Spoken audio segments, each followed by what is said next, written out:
You all. Good morning, afternoon, evening, wherever you may be.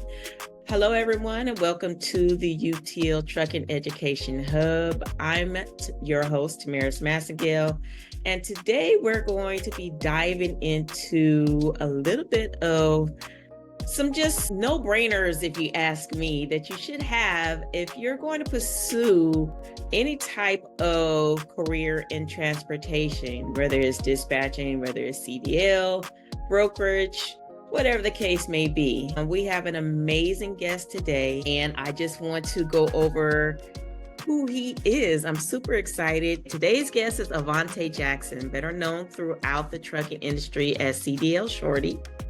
Avante is a CDL instructor, professional driver, and advocate who has dedicated his career to helping drivers become safer, more knowledgeable, and more successful behind the wheel. His mission is simple: teach drivers how to become the best CDL professional possible while building long-term careers in transportation. Today, we're discussing safety, professionalism, CDL training, and what it really takes to be successful in the trucking industry. Mr. Avante, I'm so very, very pleased to have you today. Thank you for making time in your very busy schedule. Go ahead and tell us a little about how did you become the CDL Shorty? Where did that come from? Well, first and foremost, I want to say thank you for, having me on your platform, inviting me. I truly appreciate it. And, I want to give you your flowers first and foremost as well. I've been following you for a while, and I love everything that you're doing as well on your end for the industry. So I truly want to say thank you, thank you, thank you. Thank you so much. I appreciate that. I just really want to understand, how did you get into this space? How did you get into trucking? There is such thing as a trucking burnout. You lose your passion, you become frustrated, but you have stayed the same throughout your career, uplifting, motivating, inspirational, and most importantly, you give the truth when it comes to the trucking and what individuals can expect. Yeah.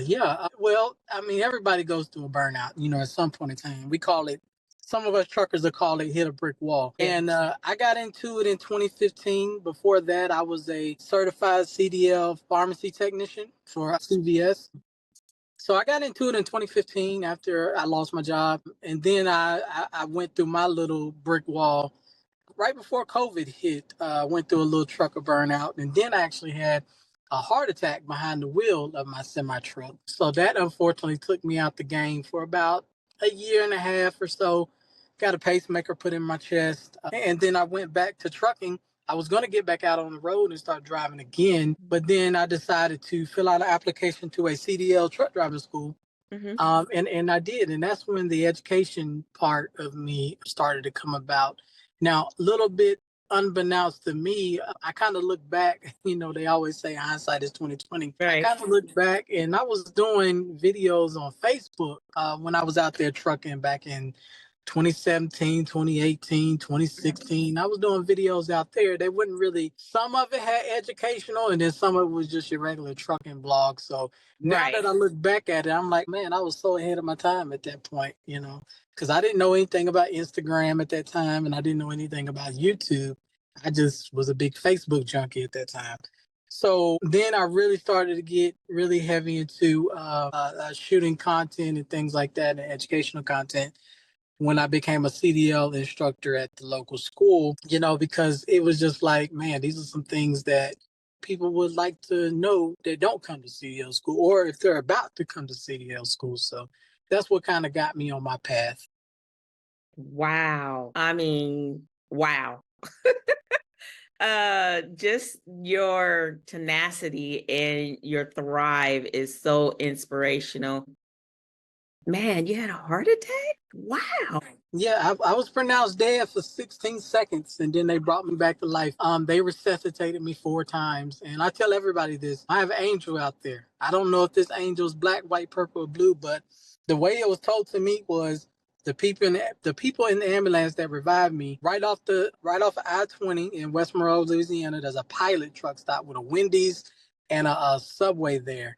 And I had my heart attack right there at the field island. And the way it was told to me was when they revived me and got me to the hospital, they said another truck driver saw the situation, saw me have my heart attack, and saved my life. Oh my gosh. And you never met the person again, or you never saw them again? Never met him, never saw them. I do know it was a guy, but they didn't tell me who he was, what color, his name, or anything like that. So that's why I always try to, stick up for the drivers out here. Yeah. So yeah, that's where the heart attack scene came from. Wow. Just wow. Well, that it speaks a lot to your personality and how humble you are. Every video that I've watched of you, you've always made sure that you always make it so relatable and so humble. That explains a lot. You have a lot to be grateful for. God was definitely watching over you, and God bless whoever that person was that saw what was going on and was intervene and to help stay stable long enough for support to come. My mind is just blown with that. Yeah, definitely. God bless. And, thank you, once again for allowing me on your platform. It's two things why I really take up for the drivers. That one, number one.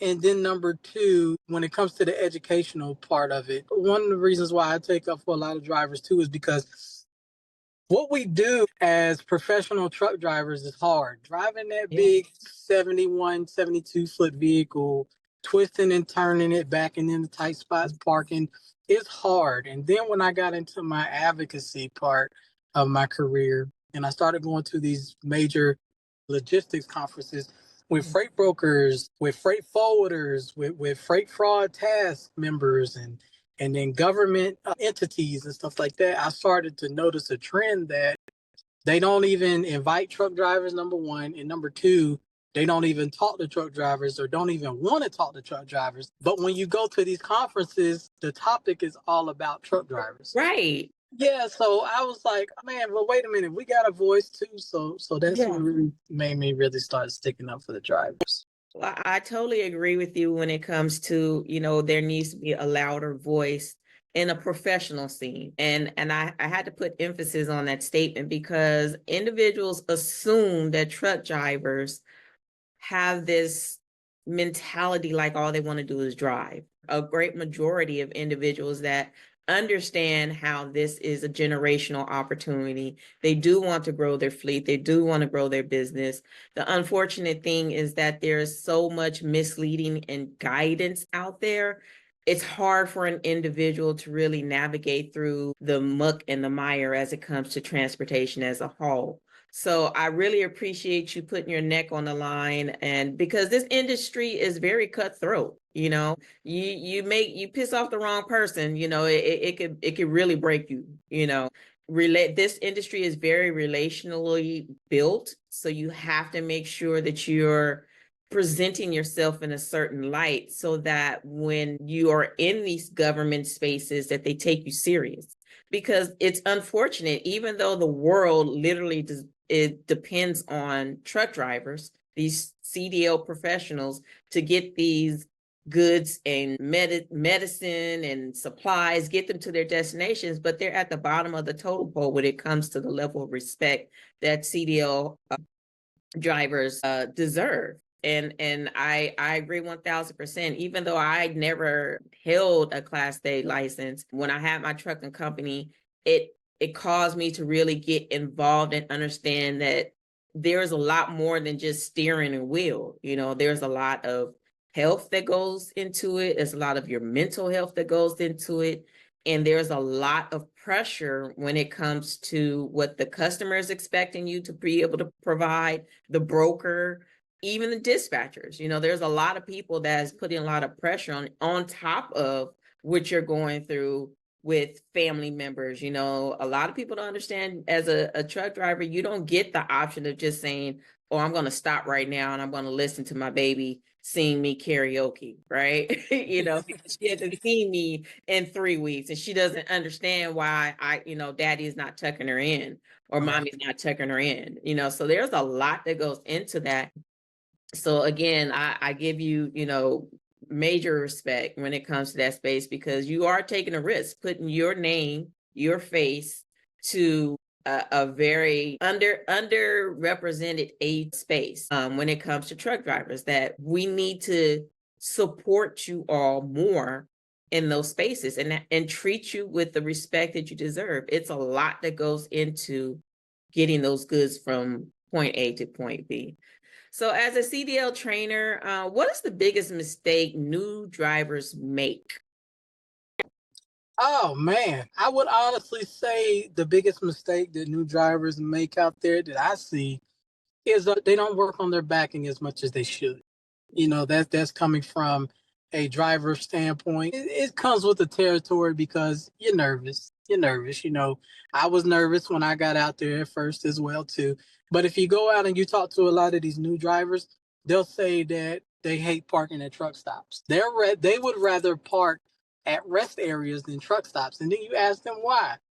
Because at rest areas you can pull in.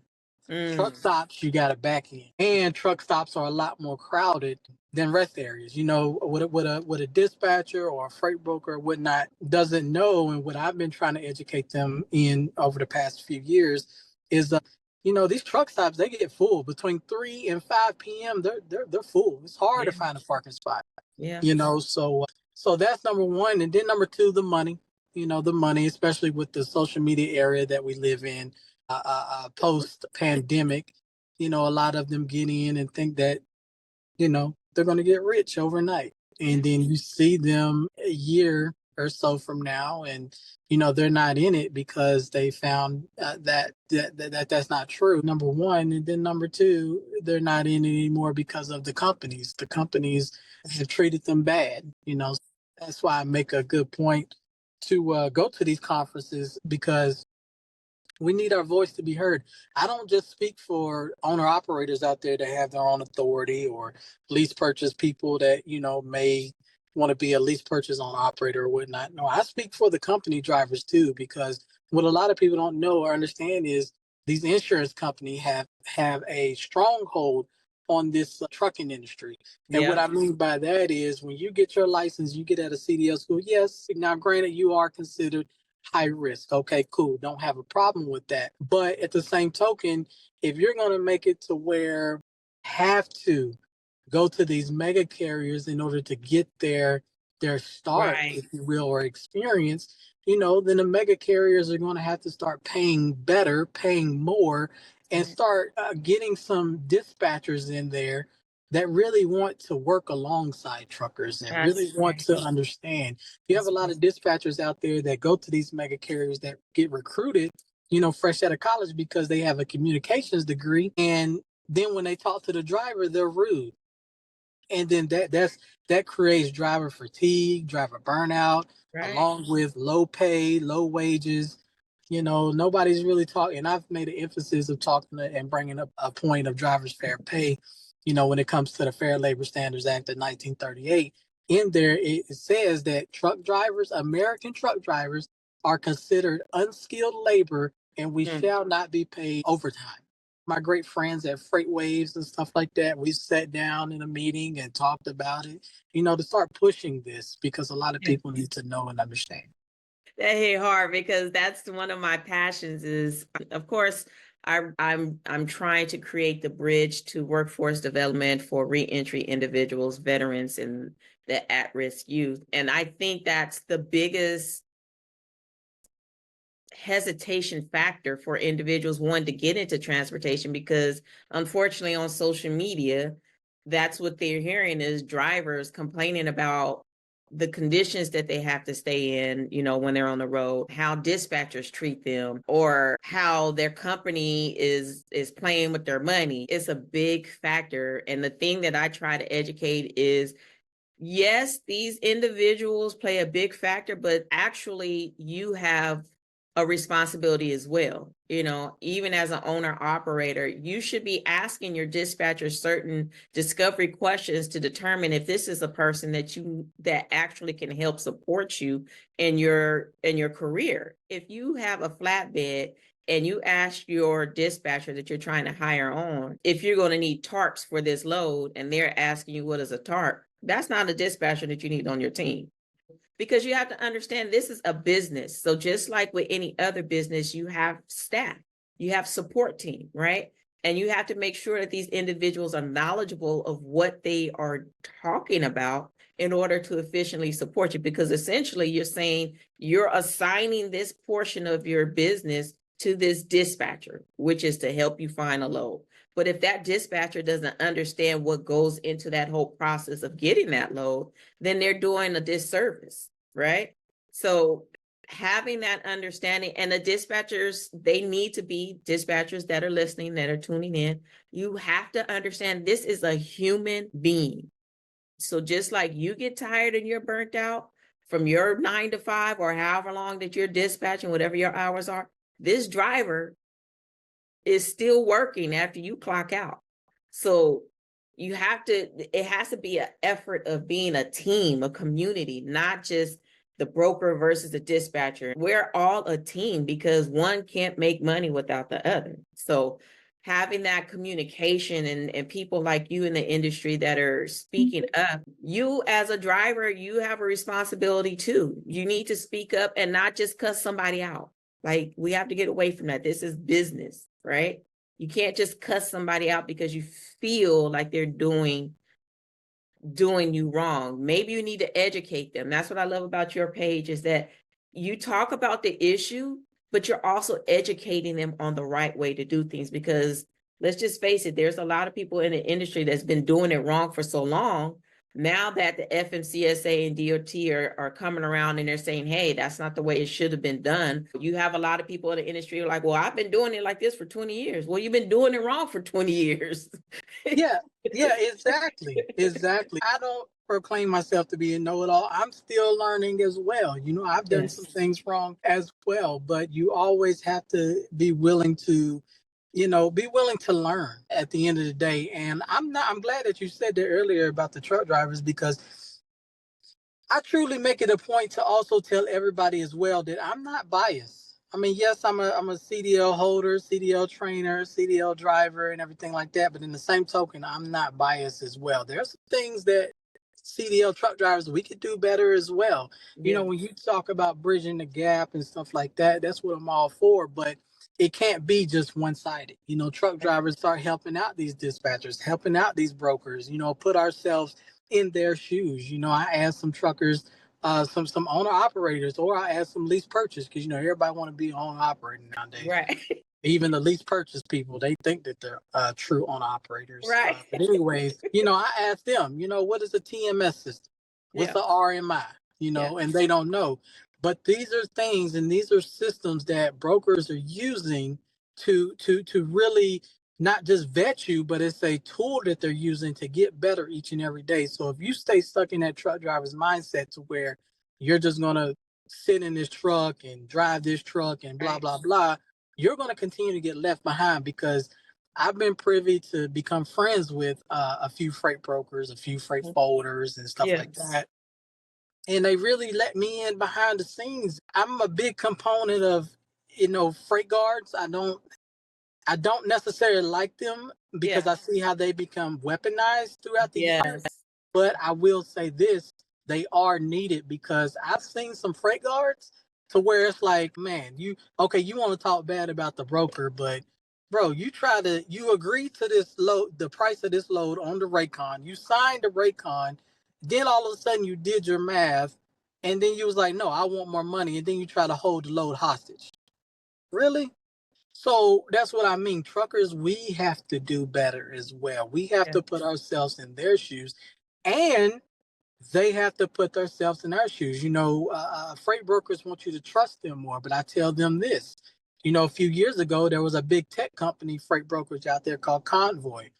Convoy took a lot of money from a lot of truck drivers, and they got shut down overnight. And that money is being held up in escrow in Iowa and Nebraska, if I'm not mistaken, court from 2022. It's 2026, and they still don't know whenever they're going to let those funds go. So I tell a lot of freight brokers as well, you got to throw some trust our way as well. I was able and blessed to have a meeting with the head of the FMCSA, Mr. Derek Bars in Kentucky. I had a meeting with him, very nice guy. But, they're cracking down on surety bonds. Over the years, there were some freight brokers out there. If anybody out there is listening and don't know, a freight broker has to have a $75,000 surety bond, right. just in case a claim get put on that freight broker or whatnot. Well, there's some freight brokers out there that have a surety bond, but it's depleted. It has no funds. So whenever that trucker does put a claim on that freight broker and wins that claim, guess what? There's no funds in the surety bond. How is that legal? So they're cracking down on that. Both sides have to come together, and I'm going to continue to sit down with both sides and point out, hey, there's some stuff that you need to do, and there's some stuff that we need to do, and let's come together and work as a team. That's right. That's right. I didn't know about the depletion of surety bond, but I've I've taught dispatchers as well. First of all, you have to understand that this is an industry where you have to be independently advocating for your business practice. And you can only do that when you truly understand what your business is, right? That's why I tell through my training with dispatchers, let's not get in the habit of say you dispatch all types of equipment. That's unrealistic because each piece of equipment comes with its own set of knowledge, its own set of issues. And there's virtually no way possible you can master all of them at one time as a beginning freight dispatcher. Right. Choose one lane, master that lane, and then add on. You don't even know if you like dispatching for all of those different types of equipment because those different types of equipment come with different types of personalities. The box truck industry is you got to be prepared to deal with a younger generation. You're going to deal with some seasoned people that know their business, they know their money, they know what they want. They just bringing you on as added support. So they're not going to play with you. They're not going to play no games with you. Open Deck as a whole has that same industry, whether it's step deck, flatbed, concertaga, what I can never say it right. What kind of? Yeah, that one. I know what it is, but I can't never say that name right. It's kind of Stoga, but you can call it curtain side. A lot of truck drivers, we just call it curtain side. Yeah, well, they probably call it because it's hard to say the real name for it. Right. The point that I'm trying to drive is that it's imperative for you to niche down, and that's with any business industry. Niche down, find what is your sweet spot, master that, and then that's how you present yourself, and that's how you build that trust, because you need to be able to speak the language, even if you can't say the word, but at least you're knowledgeable of what it is, right? You understand what they're asking you when they're speaking about their equipment directly. So with that being stated, why are safety habits so important? Safety habits are important because it goes with everything that we do, with our job. It goes with our day-to-day activities, our day-to-day tasks. It depends on whether we get home or not. It depends on whether that load gets to point A to point B safely or not. It could go on your MVR. You always want to try to keep a clean MVR out here as a driver. So you have to take safety seriously out here. But I hear that word thrown around a lot, especially in this day and age, discussing these accidents with foreign drivers and English language proficiency and all of that. Right. And yes, all of that is great. But if we're really going to talk about safety, this is what I try to tell, a lot of people, especially my friend, Mr. Louis Pugh over at OIDA. Me and him went back and forth and butted heads on this face to face. But I try to tell them, okay, you guys want to talk about safety, English language proficiency. First of all, what makes me upset about the English language proficiency thing is nobody's talking about the CVSA. You always hear, and I'll say this, the Honorable Mr. Sean Duffy and things of that nature. You'll hear a lot of people say, oh, the Obama administration did this and did that and blah, blah, blah. Well, it was actually the CVSA. If you go and dig down deep and do your research, the CVSA voted to take English language proficiency out in the year 2016 because it was discriminatory. Number one. Number two, they ran the data on the accidents, and it wasn't that many accidents caused out there by foreign truck drivers. So now looking back, hindsight is 2020, and then with the big boom with the pandemic, A lot of foreigners got into it. I understand that. And they want to bring it back, which they did bring it back. Cool. Got no problem with that. But if we want to talk safety, let's be fair. There is a documentary out there called America's Dangerous Trucks. And what that documentary shows is there's a mother and there's a father that lost their children because of this thing called underride crashes, which means a car slides up under a semi truck, whether it be the back of the semi trailer or the side of the semi trailer. And did you know that every year there's a delay in each state? There's a delay on it every year. So you have to. So if a crash happened, let's say this year, an underride crash happened this year, and this is 2026, you wouldn't get this crash reported and marked down until 2020, 2026, 2028 is 2 years. So our reporting of underride crashes, our data, our research on underride crashes need to be, more comprehensive, more faster, if you will. If we really want to talk about the importance of safety, the research needs to be better. Also helping putting rear underride guards, stronger rear underride guards, whether it be on the side or the back of the trailer, we really need to do and crack down on that. Wabash, in that documentary, the trailer manufacturer Wabash got sued, lost a whole bunch of money. And this conversation has actually caused me to have a meeting with Mr. Dan Horvath of the ATA, because he was on that documentary. I've reached out to him and actually had a Zoom meeting with him, non-recorded. It was behind closed doors, but I had a Zoom meeting with him, about what we can do to improve this, and he's let me know that they're doing some investigating on their end and stuff like that. And he's actually let me be a part of it. So we'll be doing some things in the future as well with that. But with that being said, the number of underride crashes is high.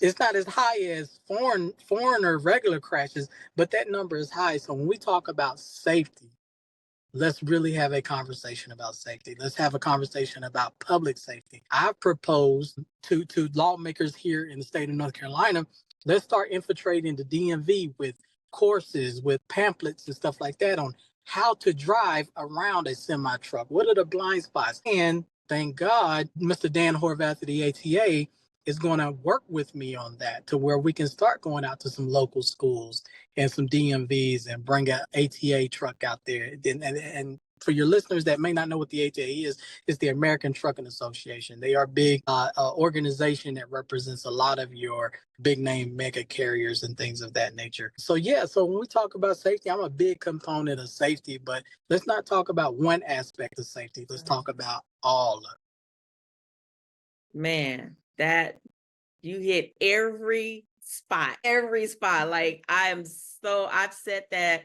I've screamed that from the top of the mountain so many times, that again, it's a collaborative effort. It's not just strictly the CDL driver. Everyone wants to dump everything on the driver's shoulder, but it's a collaborative effort. It's the equipment.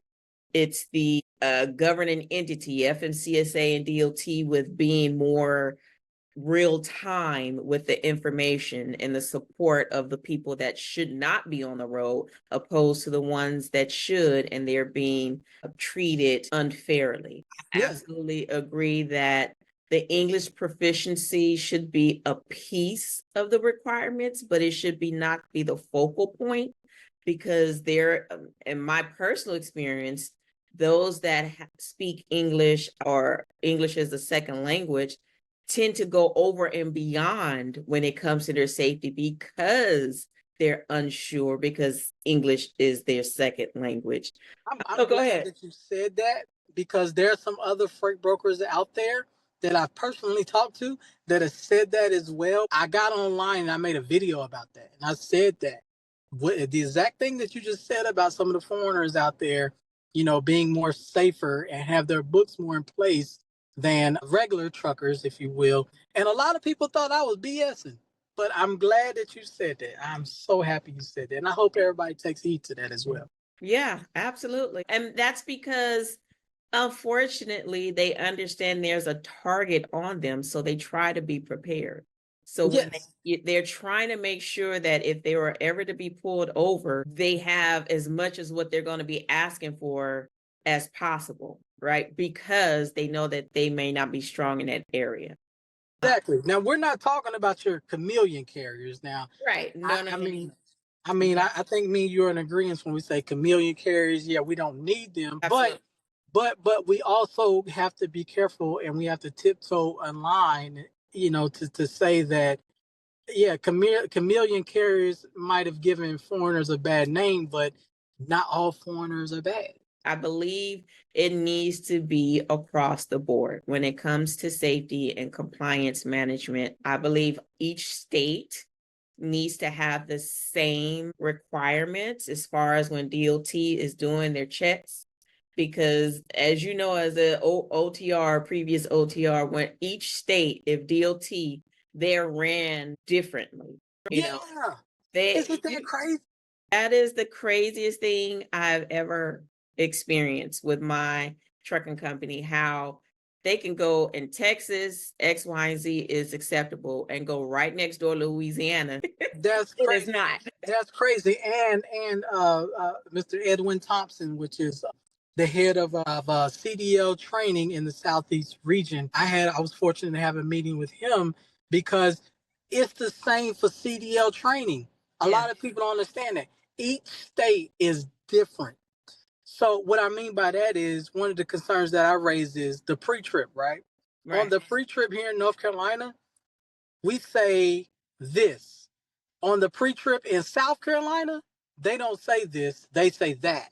And it blows my mind. It's no universal uniformity amongst CDL training. I just go in and say the CDL industry or the trucking industry in totality. Everything is a mess. Everything is a mess. Exactly. Exactly. I agree 1,000%. And when to speak on the training facilities, that goes for even in the same state. Each trucking school runs totally different, and my personal opinion is I believe the trucking school should carry some of the responsibility as to what type of drivers are being put on the road as well.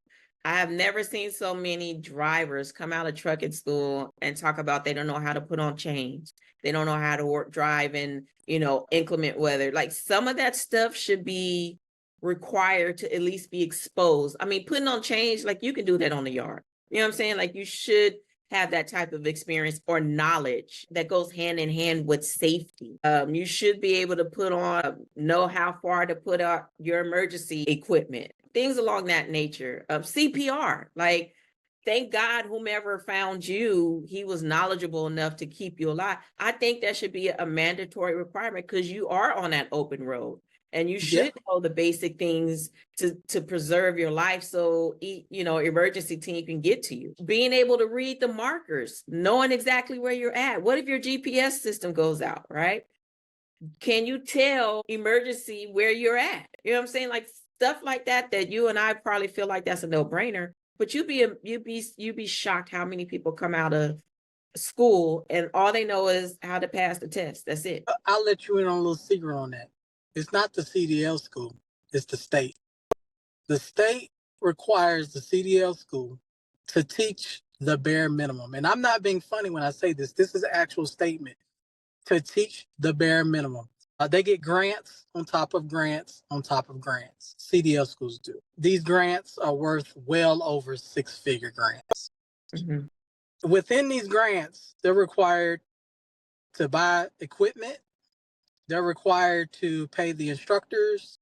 They're required to keep up a good facility, so on and so forth. When you go to these truck driving schools and you see how bad the equipment is, yes. When you see how bad the facility is, when you go and you see the salary for a CDL instructor, it kind of makes you scratch your head and say, damn, where's all this money going to? I know y'all getting money, What it is CDL school, $5,000 a head for a new trainee, if you will, a new student.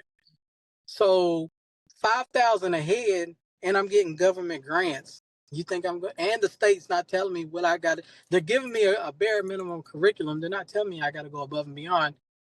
You think I'm about to mess up this gravy train I got? No, they're not. So I'm trying to take it to the states. Like I'm working with the North Carolina Trucking Association. In August, we'll be going to Raleigh to meet with state officials and stuff like that. Because I really want to propose more safer and efficient trucking, like truck driving schools, if you will, educational series and things like that. Because when you talk about chaining up and stuff like that, yeah, they don't know. You know, one of the things that me and Mr. Louis Pugh from OIDA, one of the things that me and him talked about when we had lunch together one day was, you know, that how can you take a person from Florida that's never been in the Rocky Mountains in Colorado or whatnot, never seen snow, and you take that student in Florida, train them in Florida, and then their very first load is going to California. I mean, not California, Colorado in the wintertime when it's snowing 3 feet up there. Right. You know, what could Florida do? How could they simulate something like that? So Yeah. me and him, we've been brainstorming behind the scenes on trying to, do stuff like that. But it really needs to be on a state level because the state dictates what these schools do. Yeah. Yeah, absolutely. I agree 1,000%. And actually, I'm having 1,000 thoughts at one time because it's like it feels so good. Like I haven't been crazy all these years by saying like, you know, this isn't right. You know, it's kind of setting up a student for failure. You know, immediately, and the only way that they can get any type of experience is to go on a road with one of those major companies. You know who they are that care nothing about them, put them on a roll for 4 or 5 weeks, pay them $2 and, then send them on their way, For sure. For sure. That should not be the only way a person that really has gone the extra mile to try to learn about the industry and then only be told, well, you got to go through this hell week, for a lack of a better term, to work for this company, and that's where you get your experience. No, I shouldn't have to go through that. I should be able to go to the trucking school and like dispatching. Why aren't they teaching introduction to dispatching in the school? Yeah. Now, I will say this. There are some schools out there that have taken it upon themselves to teach stuff like that, like dispatching and things of that nature. They come far and in between. They're unique, so you have to really reach out and search for them. But there are some that do hazmat, that do dispatching, that teach you how to read road maps and stuff like that. So I will say that. But when it comes to the training, this is why I say I'm not biased as well. Because when it comes to the training, truck drivers, we have to ask ourselves, do we even want to train these people? Because when I worked at the CDL school, the CDL instructors that were there, they didn't want to help me teach students how to chain up. Their mindsets were, I've been trucking for 30, 40 years and I've never in my life chained up. So some of them don't even know how to chain up, let alone want to be bothered with it. That's number one. And then number two, I used to take students to the actual truck stop and teach them, hey, this is what's going to happen. This is what and it was 50-50. You had some truck drivers out there that loved it. You had some truck drivers out there that would actually get mad and come to me and say, no, they shouldn't be out here doing this. And you're taking up parking spaces and you're causing traffic and blah, blah, blah. And I'm like, okay, well, would you rather them come out here in about 2 weeks when they get ready to graduate and hit your truck? Because that's what's going to happen. Because when they go to these mega carriers, what the rule is, when they get with their trainer, they're supposed to drive 1 week by themselves. The trainer sits in the passenger seat, trains them up for 1 week. After that 1 week, this is where training and safety goes out the window. If you don't believe me, go to these mega carriers, ask these drivers out there that do this. This is where it goes out the window because now, guess what? That truck now turns into a team truck. That mega carrier don't care about you.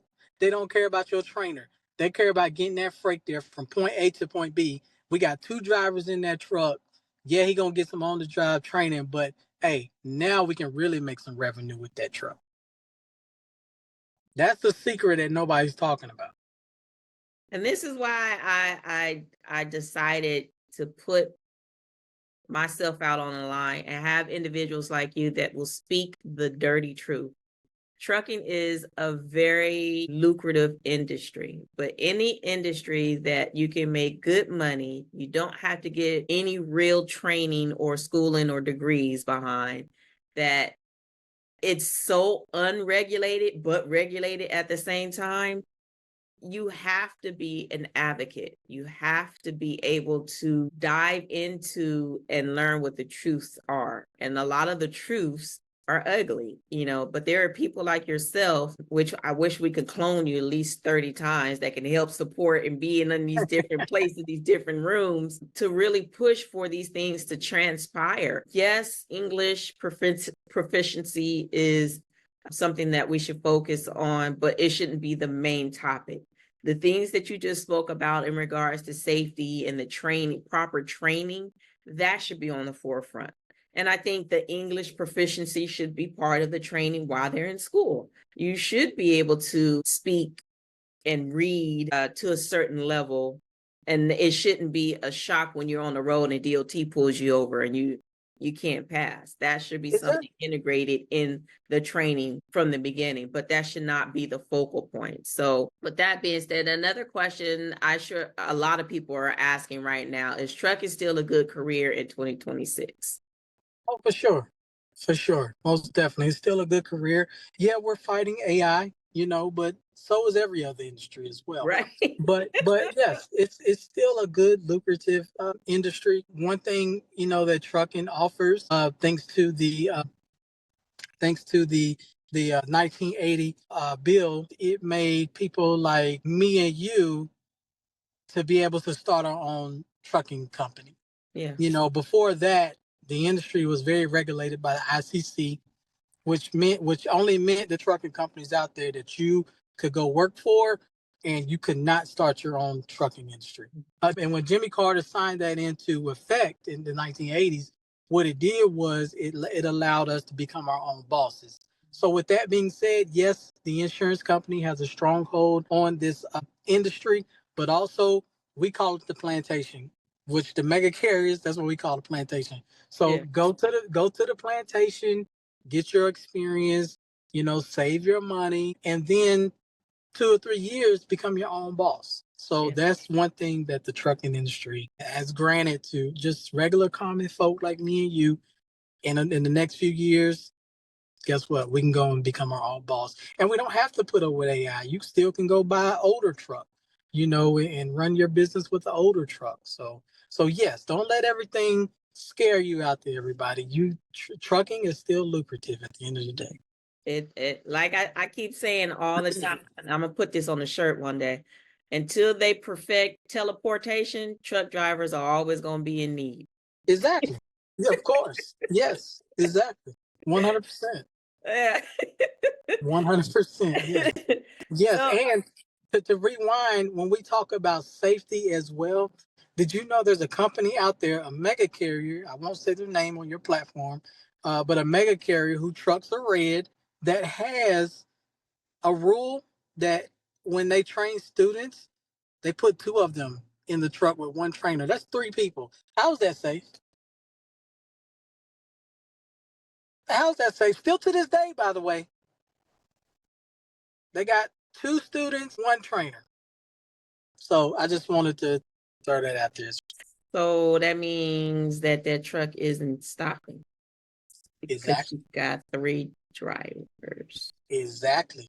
But see, everybody wants to harp on the English proficiency and things like that, and safety this and safety that. The driver, we are the most regulated. Like, there's so many regulations upon us. That's why when I make a point to go to these conferences with all these logistics people, I get upset because they talk about the truck driver, but they don't want to talk to us or invite us anywhere. But we're so regulated. Like the Guy Fieri situation a few years ago when his tequila load was stolen by identity theft and double brokering. Mm-hmm. Yes, double brokering conferences are good. Freight fraud conferences are good. But at the end of the day, how much more regulation do you guys want to put on us, the driver, without speaking to us? But you want to sit there and say, when you go to these double brokering conferences and freight fraud conferences, oh, the driver needs to be vetted more. The driver needs to, like, before they started coming out with some freight fraud stuff, a lot of these freight fraud task members were going to these shippers and telling these shippers, hey, we want the driver to go on the dock. We want them to take a picture of themselves with the freight being loaded behind them. When they get done, we want the driver to take a picture of themselves with the shipper, the person that loaded them, to have a seal put on it. Then we want them to take a picture of the driver standing beside their USDOT number, their authority number, and all their MC number and all that. This is what we want the driver to do. Oh yeah, by the way, we got FMCSA DOT on our behind at the scales. So it's like they're putting more and more and more and more on the driver for us to bear on our shoulders, but they don't want to talk to us. They don't want to work with us. But then at the end of the day, when we have an accident, oh, it's the driver's fault. It's the driver. Well, I mean, how about you spend more money on how to catch double broker? Right. I agree 1,000% with everything you just said. I respect what you are doing and those that are like you that are out there making this very, very public, because there's a lot of drivers that's griping and complaining about everything that you're saying, but I'm not going to say they're not intelligent enough. They don't know where to start, because trucking is a very big ocean when it comes to understanding what they're supposed to do other than get in a truck and shuffle a lot of piece of papers, right? Exactly. I do see that Mr. Duffy is trying to make it more centralized. Now, this upgrade that they did over to Modus, yeah, they need to plan that one out a little bit better, but they're trying to wrangle in this herd of individuals that have been doing things wrong for so long that it's going to be chaotic. And I foresee it being like this for a couple of years because it's been out of whack for so long, so they're trying to find the issue and then put a solution and do it all at once. But there needs to be a better planning integration process, because not a lot of people are checking their mail. So exactly. Yeah, we have to create a system that's a better notification process and up to date. Most people communicate through text. That's the best way to make sure that you're reaching everyone, is to utilize current communication tactics. What are your thoughts about that? No, I definitely agree with you on that. That's been FMCSA's scapegoat for years. They always say, "Oh, we sent this new updated regulation through the mail. You should have got it, driver." Or they always like to say ignorance isn't above the law. So I love the fact that they are stepping up and they are doing something. I agree with you. It should have been more well thought out and more well planned. But at the same token, at least they're trying. They have given more attention to the trucking industry than we've ever had in years. Right. Pete Buttigieg, the former head of DOT, he tried his best to give us attention. But I think everything is about perfect timing. Yeah. And right now, with Sean Duffy coming in, and just with the timing of the foreign crashes and stuff like that, everything's about timing. That's what the universe is. I definitely have to really, give credit where credit is due. But I also tell everybody this: make no mistake, Sean Duffy at the end of the day is a politician. So he's trying to get reelected as well. Right. We appreciate all the attention, but let's make sure that this just isn't a political scheme as well, because there are some truck drivers out there that are unfortunately getting hurt by Modus right now because they can't log in properly, or they submitted their paperwork, but it's a huge delay. So now they can't run. And if they do run, guess what? They're going to be running illegal. So yeah, we definitely have to get a rein on that, but we also have to give them grace as well. Absolutely. Actually trying to do something about it. Absolutely. I think that's a great statement, that individuals coming into this space have to understand that you have to plan it out. Don't just jump out. And I wanted to get your feedback about this and your thoughts about this. Anyone that's listening, that's seeking an opportunity to break into transportation, especially right now, everyone's on social media talking about the rates are great and, everything's up now. So this is the same thing that happened during the pandemic. Everybody jumped into buying box trucks or courier vans, right? Before you jump into this space, you need to have a thought out plan. You need to have a business plan. And I believe individuals should get back to actually having a business plan, because a business plan will help you understand your start, your middle point, and your end point.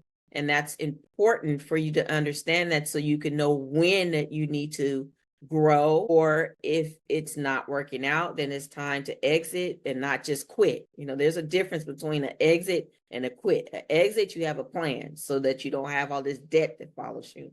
But when you just quit, then that's, when you have the repos taking place and so on and so forth. So what are your thoughts and your advice to anyone that's listening, that's considering getting into transportation, whether they're obtaining their CDL or they're going to purchase equipment?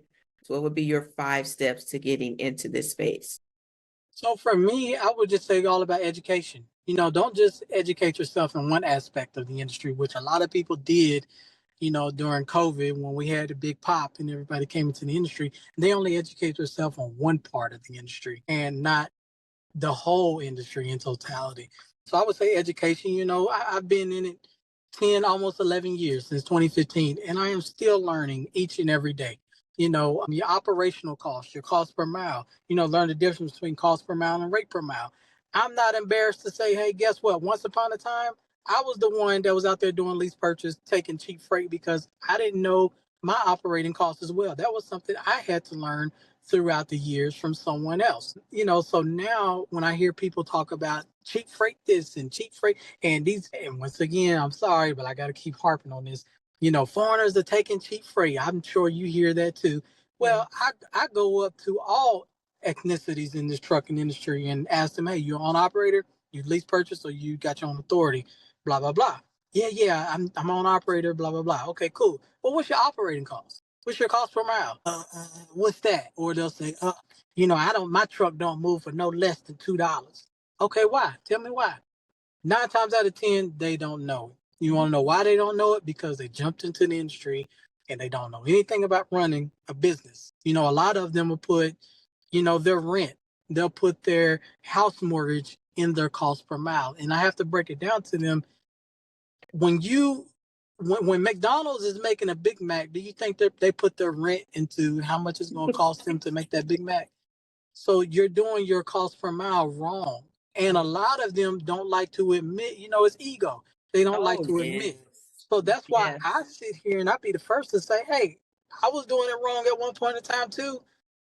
So that's what I would say. Education, number one. Number two, if you're really going to be in this industry and be a part of this industry, and if you want to buy equipment, which again, a lot of people in 2020 was doing that. They called themselves being investors and buying equipment with no CDL. And then they ran through a bunch of drivers that at the end of the day left them hanging, number one, and then number two, kind of tore up their equipment.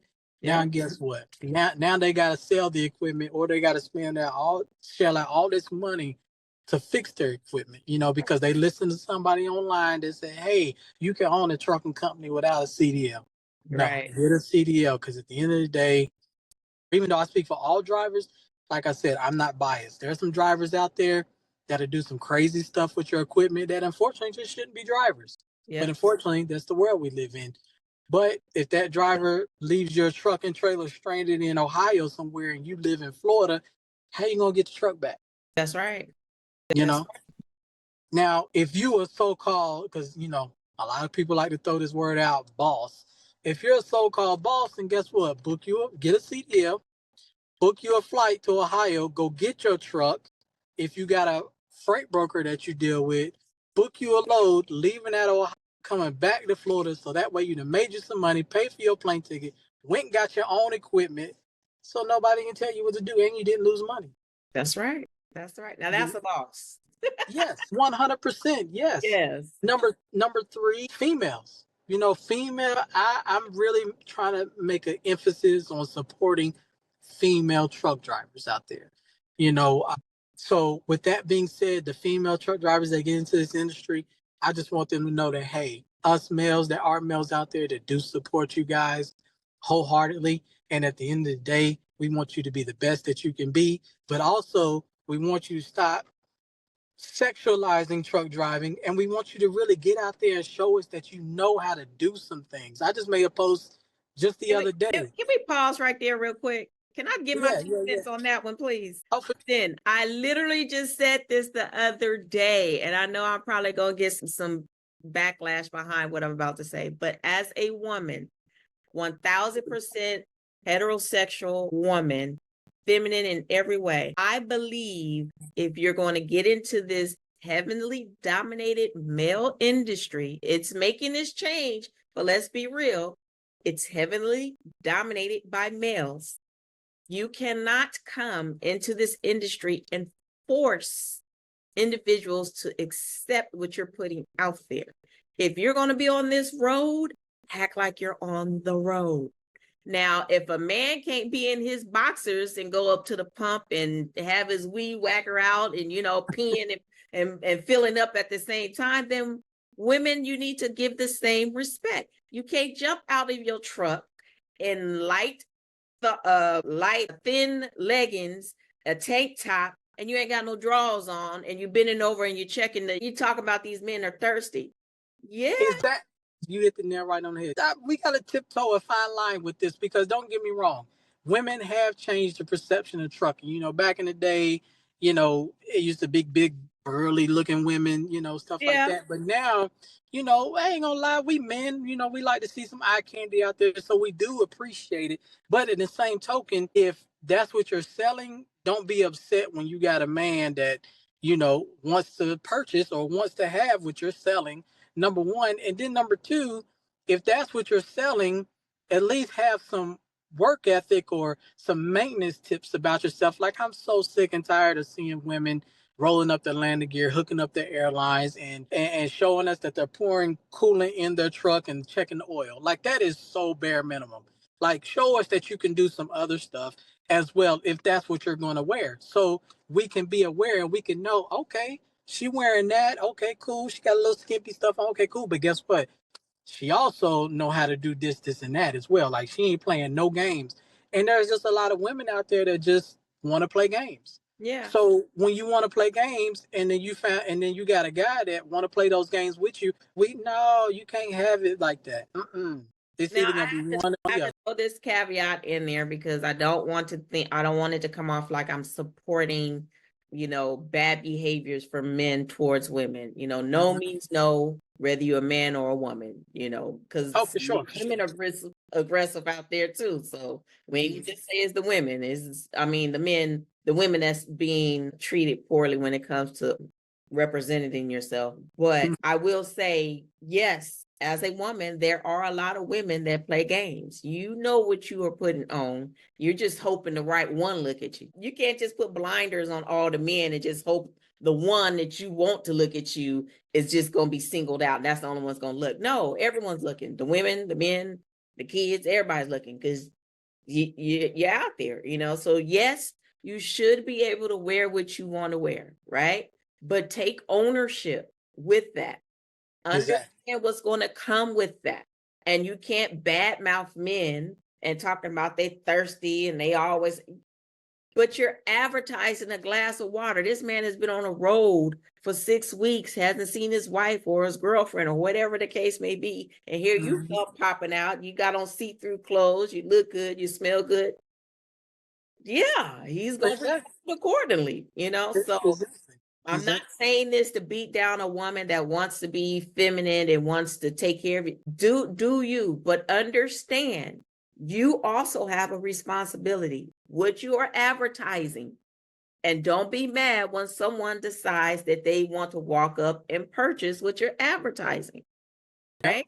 You have a responsibility. You have a responsibility. And it goes back to safety as well. Like, I don't think a lot of them understand, like, you're out there in that truck by yourself. Like, somebody snatch you up. And unfortunately, women of melanin descent are getting snatched up off the streets left and right. Yeah. So you have people, let's just say, that will stalk you, while you're out there on the road. So it goes back to a safety issue as well for me. We love to look at the eye candy, but at the same token, be safe. I started handing out a pepper spray, to female truck drivers out there because I want you to know that, yeah, we do love you. We do want to look at the eye candy, blah, blah, blah. But in the same token, be safe. Know your surroundings. Know your surroundings. There is a female by the name of Carmisha Thomas, rest in peace. But she was found dead in Louisiana. I think it was 2017 or 2018. Black female, African American, was found dead in her cab, and it's still an unsolved case to this day. She wasn't dressing sexually and provocative, but they still don't know who killed her at the end of the day. And a lot of people aren't talking about it. A lot of companies aren't talking about it. It's like her name has been buried. Her legacy has been buried. And I, for one, try to keep it alive. I've made countless videos, with her name in it, and I've tried to reach out to the family. I'm still trying to do that, by the way. But, just to let female truckers know that we love you, we support you, but in the same token, be safe, know your surroundings. And if you selling that product, don't get mad at the man that's wanting to buy the product. It's unfortunate. It's not fair. The world that we live in, as much as women advocate for equality, the truth of the matter is we just cannot put ourselves in positions where someone that might not be right in their head chooses to want to take advantage of you simply because of how you're presenting yourself. Just be conscious, be cautious, understand that this is not an industry where it requires a background check. So just because he or she may look like they are normal, they may not be, so be conscious, be cautious, understand that everyone's watching. So yeah. I'm fighting for well-lit truck stops, like in truck stops. Yeah, there's lights at truck stops and stuff like that, but you still got those dark nooks and crannies at truck stops, these days. I'm fighting for all truck stops to have universal lighting, universal LED lighting, because the parking lot might be lit up, but in between those trucks, when you got to get out your truck to go use the bathroom or go get something to eat or go take a shower or go do your pre-trip, in between those trucks, it's dark. Yeah. But if they had LEDs out there, then maybe that might help lighten up, some things and stuff like that. I'm not sure if you've seen this, I think a few, either years or months, but it was a female that was mad, yelling that truck drivers would not help her back up. Male truck drivers wouldn't help her back up or unload her truck. But in the same token, you have other females that will pull out the camera. Look at all these thirsty men. All of them want to come up and help me back up, and I don't need their help. And it's like, well, we're like, well, we're damned if we do, damned if we don't. Yeah. That is a very touchy topic, and I don't know. I don't have the same thought process when it comes to women being equal across the board. Me personally, my personal opinion, I truly believe that there's just some things that women shouldn't force upon a man. And if you're in this industry, no man can jump out of a truck and tell another man to help him back his truck up. Right? Mm-hmm. You signed up for this. Mm-hmm. You can't scream and yell about you want equality, but then when it's time for you to be equal, do the job equally, then you're mad because, these N-words ain't helping me. They're not supposed to. That's not their job. Unless you're going to give them some money to help, you know what I'm saying? Like, that's not their job. You jumped into this industry. You have to own your space, right? There are just women that we're just complicated creatures. We are.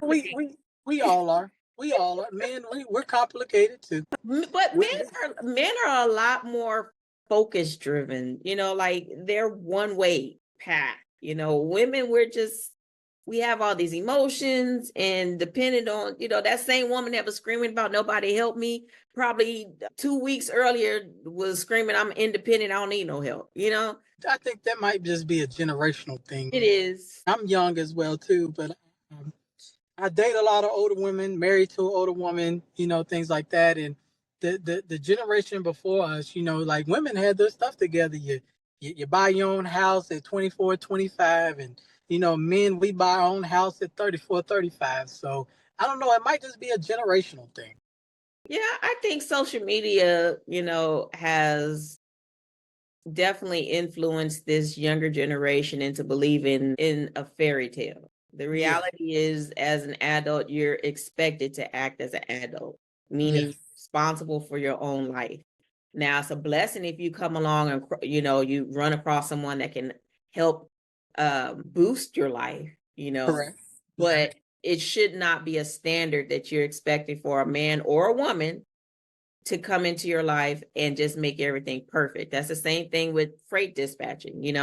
You as an owner operator should know your business and know your business model. And then that's how you can pick a dispatcher that's going to work for you, because you already know what your rate per mile is, your cost per mile is, how fast you want to grow your fleet, and you're just bringing a dispatcher in just to help with this one piece. I can't tell you how many people that have called and they don't know how much money they should make. They just know how much they want to make. Well, heck, I want to make $50,000 a week too. But how realistic is that if I don't put in the work that I need to know what I need to do to make that type of money? So you can't be a dispatcher and think that I'm all of a sudden going to make you wealthy in the next 30 days if you don't even know what you're doing. You don't know where you're going. You don't know where you want to be. You asking me. Exactly. And a lot of them, which I try to educate them on too, is a lot of them don't understand that you guys have other people that you have to talk to, chain of command and stuff. Like a lot of brokers and dispatchers and whatnot got to talk to logistics coordinators, got to talk to project managers, things like that. So yeah, those are some of the things that I'm trying to do to help bridge the gap. Well, Mr. Jackson, I have enjoyed you immensely. You dropped so many gems today. I enjoy your personality. I enjoy your love and your passion for the industry. I respect you so much for what you're doing for the industry. And I hope that people understand the sacrifice that you're making behind the scenes, because it's not a matter of you just having a meeting and everything goes great. If I can get just your final thought, what advice would you give someone considering trucking today? Oh man. Don't be scared. Get into it. It's still a great time to get into it. But make sure you have all the education that you need and continue to learn each and every day. Love it. Well, I appreciate you so very much. Can you please tell the people how they can find you, how they can support what you're doing? What platforms are you on? Oh yeah, thank you. You can find me on YouTube as CDL Shorty.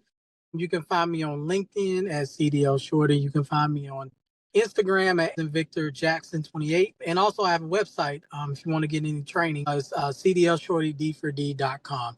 And I think you asked me earlier, where did the CDL Shorty name come from? Yeah.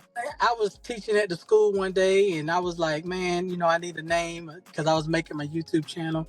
And I was like, well, I help people get CDLs and I'm short because a lot of people don't know this, but I'm 5 foot, like literally 5 foot. So, just CDL Shorty, it just came to me after a few weeks of thinking about it, and that's where it came from. Okay.